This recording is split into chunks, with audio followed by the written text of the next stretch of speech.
მე მამუკას პოზიციას ნამდვილად ვერ ვხრობი.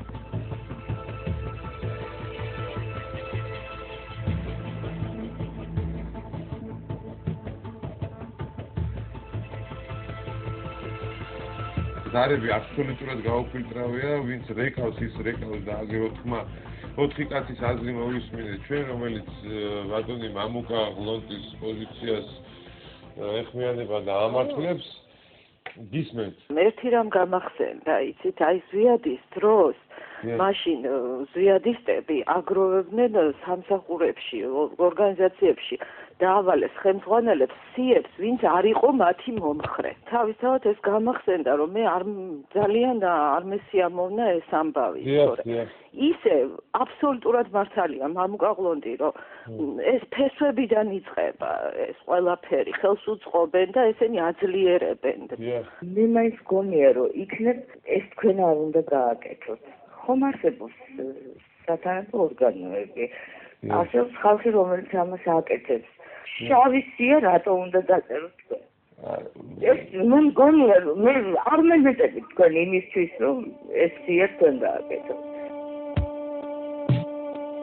5-1 ანუ ამ ხალხმა დარეკა და თქვა თავისი აზრი, რომ ეს აქ არ უნდა გაკეთდეს.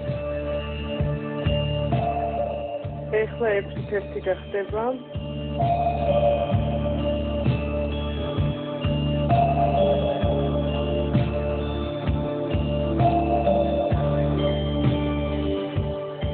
ორი არის, ესე იგი გოგონა თქვა, რომ არ უნდა დასახლებდეს ეს გვარები, იმიტომ რომ ყველაფერი ვიცით. გამარჯობა. გამარჯობა. ვარ ნოთიფიკაციებს შევადგენთ ამ სიებს და ჩამოვწერთ, რომ ეს ჟურნალისტი, ეს მწერალი, ეს ადამიანი არის რა, ვინ არის ესე იგი? ხალხის მტრად უნდა გამოვაცხადოთ? ეს ჩვენი საქმე და შენი საქმე მე მგონი არ არის გია. მე ასე მგონია, ჩვენ არ უნდა დავემსგავსოთ მათ, იმიტომ რომ შავი სიების შედგენა და ხალხის მტრად გამოცხადება მაია ნადირაძეების და მიშას გუნდის საქმეა. და არა ჩვენი. აბსოლუტურად მეც მაგაზრზე ვარ და იმიტომ გადავწყვიტე რომ გაორებული ვიყავი, არ ვიცოდი რა მექნა და დღეს მთელი დღე ვიფიქრე ამაზე და საბოლოოდ დავიწყე და მე წავშალე, ხო ხედავ, იმიტომ რომ გაორებული ვარ, არ ვიცი მართლა ეს ჩემ ქვეყანას არგებს თუ არ არგებს.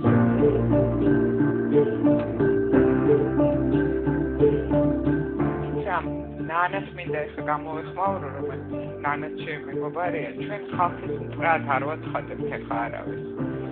იცით რა შეასაქმე? უბრალოდ ხო შეიძლება ერთხელ მაინც შერცხვეთ რაღაცას.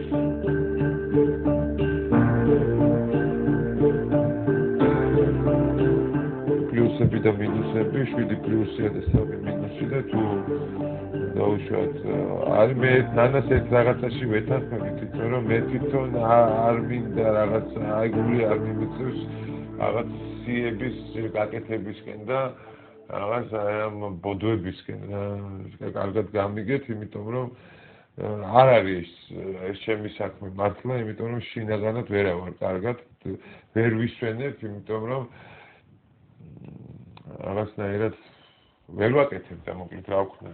ნუ მისცემთ საატოპკეთ სააკაშვილის მომხრეებს საათქმელად რომ იგივე საკეთებთ თქვენს ძალიან გული დამწყდება.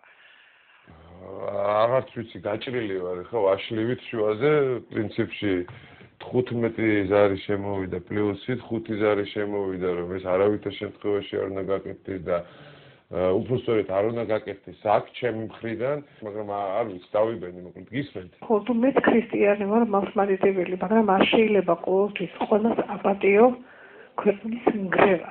ჩვენი სახელით აკეთებთ თქვენ. და უნდა გააკეთოთ. რახამ დაიწყოთ, ბოლომდე უნდა მიიყვანოთ ეს საქმე. მე ესე მგონია. მადლობა.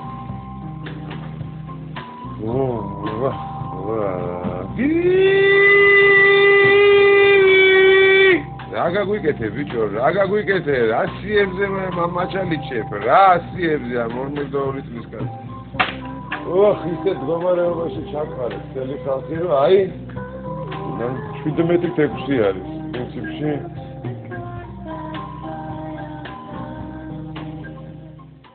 გია. დიახ. მე ვარ ლევანი ვარ გაჩეჩილაძე. ხო ლევან. როგორ ახლა? რა ვიცი, არ ამისავს, მადლობთ ლევან. სახელები და გვარები ყველა მისის, ყოველ ორღობეში ჩანს. ვინც ეკვავდა, ვინაც ეკვავდა, ვინც ადარბოდა, ვინ იწყვებოდა. მათ გვარებს ქართული ხალხი ძალიან მალე არკვევს და გვარები და სახელები იმათაც მივცეთ თვით გამორკვევის და გამოფხიზლების უფლება, მაგრამ აი რა პრინციპზე დადგება ესა თუ ის ადამიანი, რა პრინციპით არ ცხოვრობს ესა თუ ის ადამიანი, ამჯობინებს თავის კარიერას, საქართველოს სიყვარულს, ამჯობინებს თავის ტყუილს, ტერიტორიების დაკარგვას. აი პრინციპებით ჯობია საზოგადოებამ დარეკოს და თქვას, რომ აი ამ პრინციპით ცხოვრება არ შეიძლება, აი ამ პრინციპით დამფასეულობით ცხოვრება შეიძლება. ესე უფრო მგონია, ესე უფრო სწორად სწავა და ჯანსაღად სწავა ეს პოლემიკა და არა ვიღაცეები გვარებს და ეხლა რამდენს ვიღაცის ბოდიში ამ სიტყვებისთვის ზუბი ექნება, ყველა იმას დარეკავს. მე რამდენს მერაბიშვილი დაარეკიებს და აიჭრება სიტუაცია. არასწორი იქნება ეს, ამას სპეციალური დაკვირვება, კანონმდებლობა და ასე შემდეგ სჭირდება, რაც აბსოლუტურად სხვა პრეროგატივაა. მე ხა იმით ჩავარდი ლევან, ნუ ხერხում მდგომარეობაში, რომ მე აქ პრინციპში ლუსტრაციის კანონს ვერ მივიღებ ამ ოთახში მარტო და ეს არის ლუსტრაციის კანონი ახლა, რასაც ლუსტრაციის კანონის პრინციპები შეიძლება მან დაიწეროს მაგ დაფაზე, მან დრო გიდგას, გია. მე რომ მოვალ, მე კიდე ამას ახსნი და აგიხსნი, მაგრამ პრინციპები ჯობია დაიწეროს. რა არის ყვარყვარიზმი? ხო.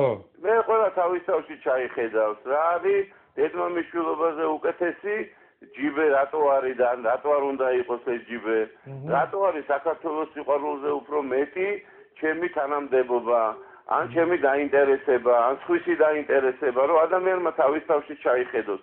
მე ესე მგონია, რომ ეს პროცესი ესე უფრო სწორად წარიმართოს და არა ეხლა ვიღაცა და ვიღაცის გვარი დარეკოს იმ მეორე ვიღაცის ნათესავმა კიდე სხვისი გვარი და ასე შემდეგ, იმიტომ რომ ეს უკონტროლო პროცესში წავა და ამას ეხლა პოლიტიკურ ენაზე რევანშისტობა ქვია. და ეს უნდა დამთავრდეს მე მგონი საქართველოში აგრე თუ გვიან რა. გეთანხმები. კარგი, დიდი მადლობა მომენატრე ისე რომ იცი. მოვალ, მალე. ყველაფერს დავხსნით ფაქტად. კარგი, მადლობა.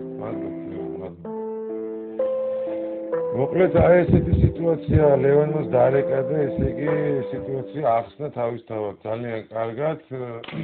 დიდი მადლობა რომ რაღაცნაირად მეც გამომიყვანა მუხერხული სიტუაციიდან.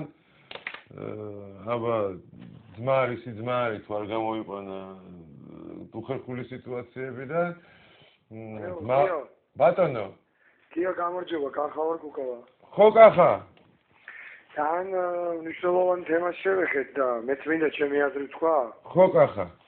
პირველ რიგში იმას ვეთანხმები, რასაც ითქვა მაგალითები მოყვანილი, რომ ეს არ უნდა გადაიზარდოს რაღაცა დევნაში და სიების შედგენაში. ამას ვეთანხმები და რაც ანალოგიები იქნა მოყვანილი იყოს და 10 წლების და ასე შემდეგ, სწორია. მაგრამ მე მგონი აქ არც შეიძლება არასწორად გაიგო ვიღაცამ, აქ დევნაზე არ არის ლაპარაკი და შეუძლებელი არის შენ საკნიდან ვინმე ზდიოდა მასაჯო. აქ ლაპარაკი არის სწორი ტერმინი ითქვა ლუსტრაცია. და ეს არ არის შენი იდეა და ეს არ არის რაღაცა ოპოზიციის მიერ მოგონებული იდეა. ეს არის პროცესი, რომელიც გაიარა ყველა სახელმწიფომ, რომელიც შედგა. ეს რაღაცა მინდა გითხრა, ეს შეიძლება გაკეთდეს და პარლამენტში გაკეთდეს და არა საკნიდან. რა თქმა უნდა, პარლამენტში უნდა გაკეთდეს. ამიტომ ლევანს ვეთანხმები, მაგან თქვა იდეა უნდა გავარჩიოთ. რა თქმა უნდა, ეს სიები უნდა იქნეს შედგენილი სპეციალური პროცედურით. სხვა შორის ერთი რამე კიდე მინდა ვთქვა, რომ როცა ჩვენ შევიტანეთ წინა პარლამენტში ლუსტრაციის გამოპროექტი, იქ თქვით, რომ არავინ არ ისჯება. აქ არ არის პასუხისმგებლობა იმაზე, რომ ვინმე უნდა დაპატიმრებული იქნეს და რაღაცა სისხლის სამართლის დასჯელი დაედოს. ლუსტრაცია თვითონ თარგმანში ნიშნავს გამომჟღავნებას. ლუსტრაცია ეს არის ის პროცესი, რომელიც გაიარა გერმანიამ, რომელიც გაიარა მთელმა აღმოსავლეთ ევროპამ და საქართველოსაც უნდა გაიაროს, თუ ჩვენ გვინდა რომ სახელმწიფო შევდგეს. გასაგებია, გეთანხმები აუცილებლად, მაგრამ რამდენად აი აქ უნდა დაიწყოს ეს პროექტი. აი რამდენად აქ აი როგორი სახით უნდა დაიწყოს? სია მე მგონია რომ